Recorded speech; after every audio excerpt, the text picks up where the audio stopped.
right at the end you were saying that, lately Roy and George have not been saying that they're not willing to fight one another. I mean, at what point do you kind of get in? You didn't hear George jump in and say, "I will not fight Rory McDonald." The way I look at that situation is, George is the king, man. He's got the belt. He's he's known as one of the greatest welterweights ever. The guy's a superstar worldwide. He makes shitloads of money. He's got major, massive endorsements. Does Rory McDonald want to be that guy? Or do you just want to say, I like George, he's a nice guy, and I train with him and stuff, so I'll just sit around and never see how great I really am. What do you think about the evolution we've seen over the last year with Rory McDonald? It seems he's taking a much more aggressive tact in how he's building up fights, and you hear what he's saying about Carlos Condit now. There's certainly been a shift with Rory. He was a young guy. He came into his own, man. He's getting into that, he's starting to feel where he's at and how good he is. BJ Penn called him out, and he said, let's do it. And it was very aggressive and confident in that BJ Penn, leading into that PJ Penn fight. There's a lot of guys that going up against, a lot of times it's the name that almost kicks your ass, before you even get to the fight, and that didn't happen to Rory at all, not even close. The Ultimate Fighter debuted last night on FX. What's the reaction internally about how that worked out? I saw on social media people seem to love it. It's been getting rave reviews. We were really happy. I mean, you heard me talking leading up to it, how happy I was with it, and yeah, I'm pumped. It's going to be. I already know it's a great season. So. And just another question about Fox. They recently announced that they're dropping all sports programming from FX and doing Fox Sports 1. Yeah, I don't know if that's true. Yeah. Fox Sports 2? Yeah, well, Fox Sports 1. First there's going to be Fox Sports 1, and then there's a Fox Sports 2 coming too. Okay. The thing, last year when we were in our first year, and there was all kinds of negative shit and all the stupid shit that people say that whether it's the media or the fans, they have no clue what's going on. The thing that I've been saying for the last year is about this Fox deal. They're young, aggressive, smart guys over there with an awesome plan. I've never been in a situation in television where there's been a plan. Plan was always mine, where we were going to go, and Lorenzo, and what we wanted to do. Now we're working with guys that one of the largest media groups in the world, and they have a plan, and they're as into you guys. I don't know if you see it up here because football isn't a big deal up here, but the NFL Fox game that happened last week, the playoff game, the whole show was UFC. I mean, they were promoting the shit out of us last week. It just, I could not be happier with our deal. Nothing but good things are coming over the next, 10 years for the UFC with this Fox group. But if it does go from, say, to Fox Sports 1 and 2 from Steel, is there any kind of... Do you worry about confusion with fans? Because over the past 2 years, you've been on so many different platforms. As we got into this deal, we had to do what we had to do. You know what I mean? The biggest problem with the old deal, they couldn't handle our content. We have so much content, they couldn't handle it. These guys have the distribution to do it. Now it was, we had to do what we had to do last year until all their plans fell into place. And now that's all starting to happen. Dana, any update on France as the MMA is illegal up there? And we're working on it hard, man. We've really been working on it. The fans are there. Yeah, no, we know. Believe me, we know it, and we're working on it. Tell the fans from France. We're coming, France. Believe me. People over there know. We've been, I've been flying tons of our guys that work for us out there, and we're working on the legislation out there and trying to get it done. Dana, going into the Fox card this Saturday, one of the main themes is Quinton Jackson, and he's been very vocal. This is the last fight on his contract. What's going to happen after this fight? Are you guys going to sit down? Is this inevitably going to be Quinton's last UFC fight? What is your thoughts going into this? I don't know. We'll see what happens. I mean, I got to answer this question the way I answer all the Rampage Jackson questions. You never know where you are with the guy, if you ask me, do I think we've treated Rampage Jackson well? I think we've been great to Rampage Jackson. Financially, personally, professionally, and every other way you could be cool to a guy. He doesn't feel that way, and you know what? It's one of those deals where, me and Lorenzo love what we do. We love being involved, and we love doing great things and growing the sport, making guys more money, doing all the things that we've done over the last 13 years. But at the end of the day, any job you have, I don't care what you do for a living, you have to be happy with what you're doing and with the people you're doing with. And if Rampage isn't happy with us, then what are we going to do? The guy needs to go somewhere with people that are going to make him happy. Kind of a follow-up on Rampage. On the conference call last week, he was really upset about how he said the UFC blocked a sponsorship from Reebok. What happened there? I mean, it's the same old stuff. It's no different than any other sponsorship. I mean, we work just like every other league works. You don't just wear whatever you want. You have to have approved sponsors, and they're not one. Like I said, maybe Rampage can go find people that he's happy to work with if he's not happy working with us. Are you guys still wanting to be in the Rampage Jackson business? Yeah, I mean, have you heard me running around? Listen, when Tito was on his way out, I kind of let you know how I felt about Tito back in the day. You know me. If I don't like somebody and I'm not whatever, the thing is with Rampage, you just never know where you're at with them. Yeah. As far as FX last night, we saw the families being able to watch the Ultimate Fighter entry fights for the first time. Why was that, and is that going to continue going forward? Yeah, we like I said, we switched up a lot of things this season. The look of the show, the way that it's shot, families could come.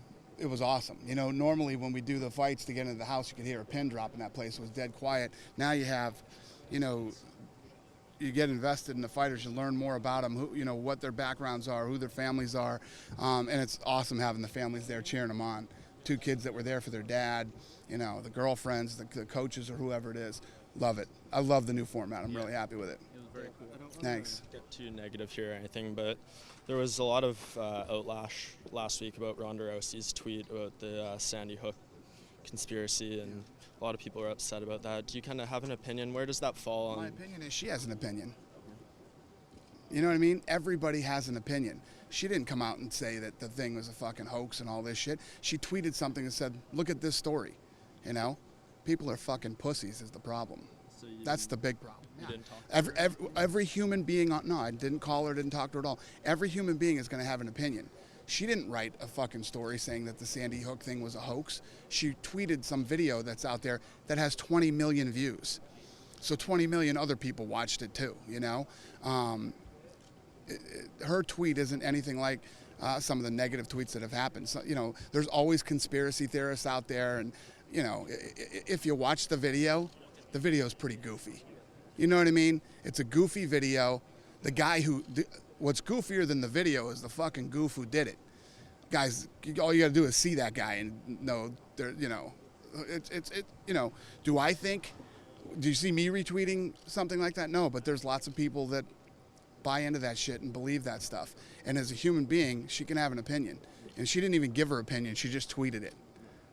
So people need to fucking calm down. Dana, this is a sport where If that's the thing you're most concerned in your life, holy shit, man. You need to get a life, This is a sport where you're dealing with a lot of personalities. Is Nick Diaz a tough guy to deal with on a one? There's lots of, we have 470-something guys that are under contract. And, everybody has a different personality. Everybody has a different situation. So, to say that Nick Diaz is the hardest guy to deal with, there's no way in hell. Nick Diaz is not the hardest guy to deal with in this company. Was it tough putting this fight together? I know George asked for it, but... No. He wanted the fight too. So, yeah, as soon as he said he wanted it, Diaz wanted it too, and we got it done. Is there a level of satisfaction that it looks like this is finally going to happen this time? Yeah. No, I'm pumped for this fight. It's going to be a good fight. When I asked Nick about the whole marijuana thing, how he's going to make sure that he doesn't test positive for a third time, he kind of ducked the question. Have you talked to him about that? No. Listen, I'm not his father, Yeah, it would be crazy, but it's like when I talk to the media and stuff, sometimes they're like, well, what are you going to do about steroids, and what are you going to do about this, and what are you going to do about that? I've got 475 guys under contract that live all over the world. I'm not your father. We're regulated by the government. The government comes in and regulates us. If you do steroids, if you smoke weed, if you do any other banned substance, you're going to get caught, you're going to get fined, and you're going to lose the ability to make a living for a year. I don't know what else to say about it. It's just... But obviously that would upset you in the situation, say he won the fight and your champion is third strike? Is it Be fucking brutal. It would be brutal. I don't know what we would do. Dana, Jump off a bridge.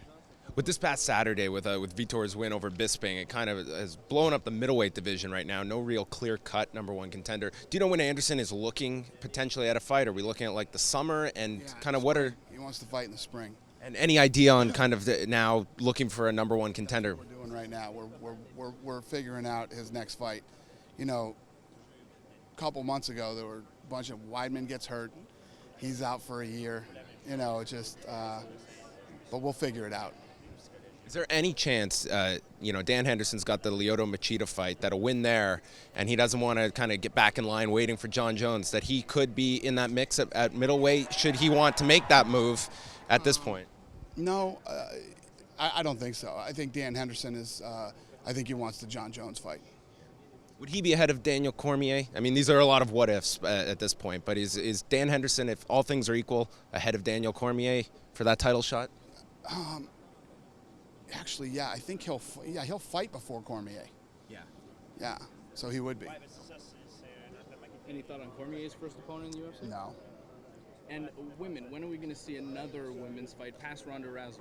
After this one. Yeah? Let's get this one out of the way, and then we'll, So, probably right after that. Okay. Yeah. What did you think about Belfort's post-fight interview after he won, calling out John Jones' chael song? Yeah. I don't know. I mean, he just had that fight. Yeah. It was weird. Not what I was expecting. Yeah. Would you ever consider another fight between him and Silva, or is that just does he need a few more wins? Yeah, he knocks off a couple more of those guys that are in that contenders. Like let's say you did Vitor Hector Lombard, or knocked off another guy, knocked off a couple guys. It gets to the point where you have to give Vitor another shot. Speaking of Anderson, you said recently that he signed the 10-fight contract, but his manager had sort of, or did you not say that? Okay, I said we brought him in to sign an 8-fight deal, and he goes, "Let's do a 10-fight deal." Okay. That's what I said. So he said, "Let's do a 10-fight deal." I didn't say the deal was done. So it's still not done? Or? No. Dana, what's the transition been like with Strikeforce now? Kind of is now in the wake, so to speak. When it comes to if they had fights on their contract at that point with Strikeforce, are those just absorbed into the UFC, or do they have to sign new deals of the fighters you're bringing? Be absorbed. If when we bought Strikeforce, if you they signed new contracts that put you in the Zuffa. Right. Yeah. So umbrella, and it's now simply moving them over. Okay. Yep. This isn't like the Pride deal we did where we bought Pride, then had to go out and sign every guy. Any update on Josh Barnett? I don't know. I mean, I know what's going on, but I can't tell you yet, I don't think. Have you guys spoken? I have not. Do you want to see him in the UFC? It's probably going to happen. And you're very upset with Dan Mergliata the other night for some of the decisions. Well, Can you just elaborate? Here's the thing with Dan. I like Dan. He's a really nice guy. But I can't stand when I see a guy get hit with too many elbows or too many punches or too many kicks. It drives me crazy. That's why you're there. You're supposed to stop that fight so the guy doesn't get hurt. I just don't know how you could be 2 inches away and watch a guy take that many elbows to the head. So he's a nice guy. I have nothing personal against him. But, I go crazy when I see horrible calls where a guy could get hurt. No contest was definitely not the that right too. call. I mean, the other guy, those weren't to the back of the head. And the guy, it was such a bad night for him. Blows that one and then lets the other guy get hit too many times. Yeah, well, and even the Vitor fight as well. He kind of came in and seemed indecisive on that. I'm sure he was maybe a little. That was a good stoppage. Yeah, I thought the Vitor stop.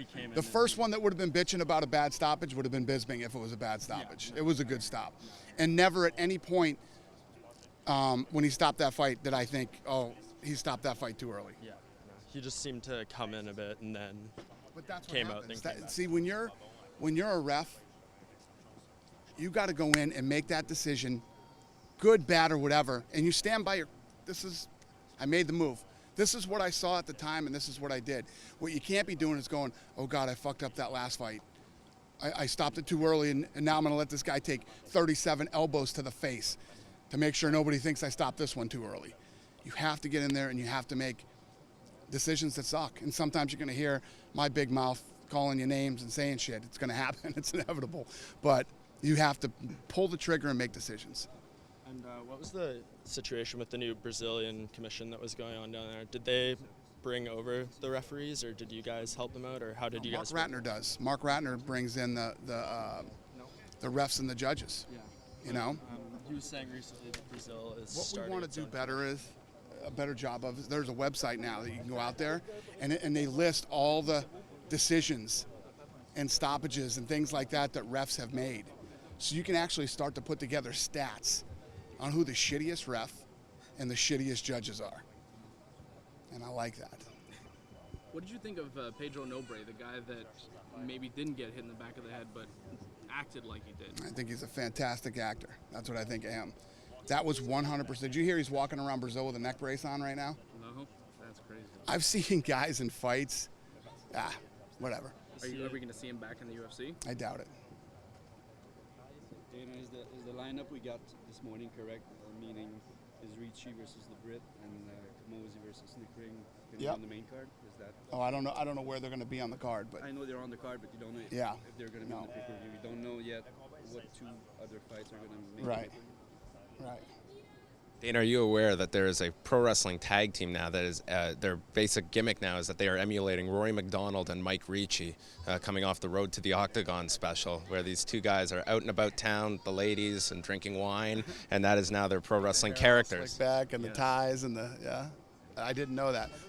Where, up here? It's on this promotion called Ring of Honor. It airs on the Sinclair Broadcasting Network in the States and up in Canada. That's hilarious. That's pretty funny. We'll have to check it out. I did not know that. What did you think of Marquardt's performance in the Strikeforce finale? Of who? Nate Marquardt. Nate? Were you disappointed by his performance? No. I mean, I think the other kid looked phenomenal, man. He fought the perfect fight. Stayed outside, chopped that leg apart, and just kept attacking it. I thought it was a great fight. You know, I think, again, I can't speak to what Nate's, but Nate's been a stand-up fighter his whole life. He wasn't checking the kicks, not at all. I mean, he was just eating those kicks. I think what he was trying to do was he thought he'd be able to eat those kicks and land the big punch to knock him out, but it never worked out for him, you know. It ended up getting busted up and couldn't perform. I'm asking if you were disappointed because before the fight he was already talking about the possibility of fighting GSP, even if they're friends, and you know he has a big name. He would have made a good maybe contender in the welterweight division. I don't ever think about stuff like that. When fights happen, whoever wins, wins, and whoever deserves the next shot gets it. I thought that kid looked awesome. He's exciting, and we're excited to have him in the UFC too. Any updates on Eddie Alvarez? Huh? On Alvarez? Alvarez? Oh, yeah. What's today? Yeah, weren't they supposed to go into court? Friday. Oh, Friday? I thought it was yesterday. Okay. Yeah. You guys aren't involved in that case at all, right? It's just We're not involved. Yeah, so it's you're Between those two. Yeah. Thanks very much, Dana. Appreciate it.